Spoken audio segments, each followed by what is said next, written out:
Comment un hôtel peut-il augmenter ses revenus? Il peut jouer sur les tarifs, il peut jouer sur les sites où il est présent. Tout ça, ça s'appelle le revenu management. Et on vous explique tout dans Vision d'entreprise, notre émission digitale sur bfmbusiness.com.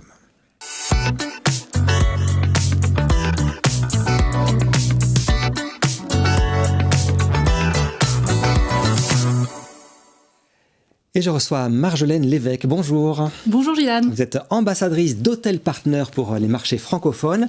Alors comment est-ce que vous pouvez aider les hôteliers à améliorer leur performance ? L'objectif, c'est de faire en sorte que l'établissement soit le plus visible et le mieux distribué. Et pour ça, c'est tout notre travail d'accompagnement grâce à notre expertise et notre propre technologie que nous avons créée depuis 20 ans. Alors, il y a plusieurs leviers, effectivement, on va les détailler. Tout d'abord, évidemment, le prix. Comment on optimise le prix? Ça, c'est vraiment le revenu management en fonction de la demande. Comment est-ce que vous travaillez là-dessus? Tout à fait. Donc là, il y a un énorme travail qui est fait. On met en place une stratégie tarifaire selon l'établissement et on peut augmenter les prix toutes les 4 minutes. Toutes les 4 minutes, si un prix change. Si besoin. C'est vrai.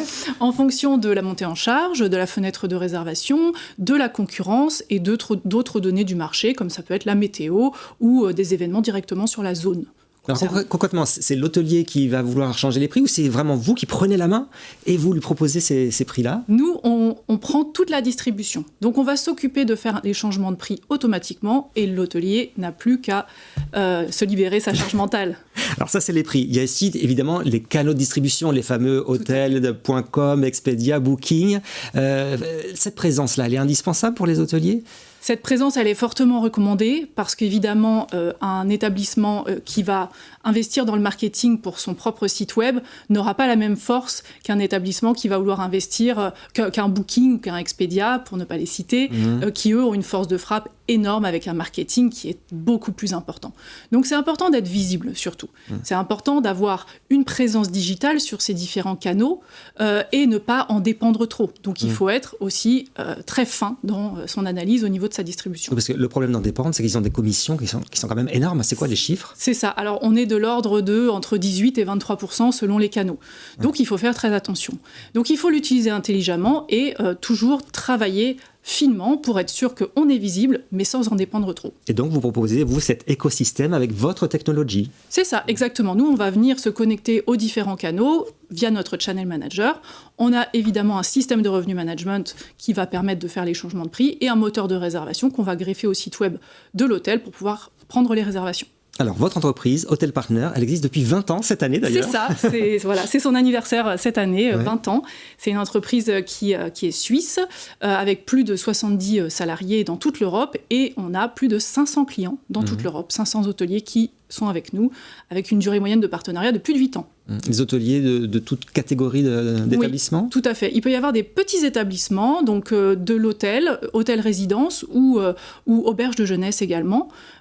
Et on peut avoir des établissements d'une dizaine de chambres jusqu'à 700 chambres dans des grandes villes allemandes. Et vous êtes présent en Europe un peu partout? Vous avez des marchés cibles? Alors, l'Europe, c'est déjà pas mal.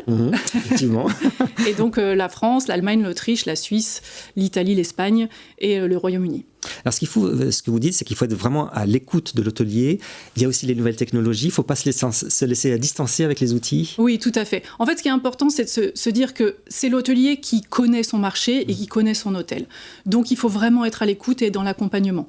Ça ne sert à rien d'avoir sa propre technologie si on n'est pas en train d'écouter ce que nous dit l'hôtelier. Donc, toujours faire travailler en synergie l'expertise de Hôtel Partner et l'expertise des hôteliers avec la technologie qui fait tout fonctionner ensemble. Alors, je voudrais profiter de votre présence. Vous êtes une experte du tourisme et les touristes, ça m'intéresse. Les touristes que vous scannez depuis 20 ans, est-ce que vous diriez qu'ils changent en ce moment? Est-ce qu'il y a des tendances que vous notez? Oui, il y a d'énormes changements. On a des marchés émergents, notamment à Paris, sur plutôt l'Asie du Sud-Est, qui n'existait pas il y a pas très longtemps.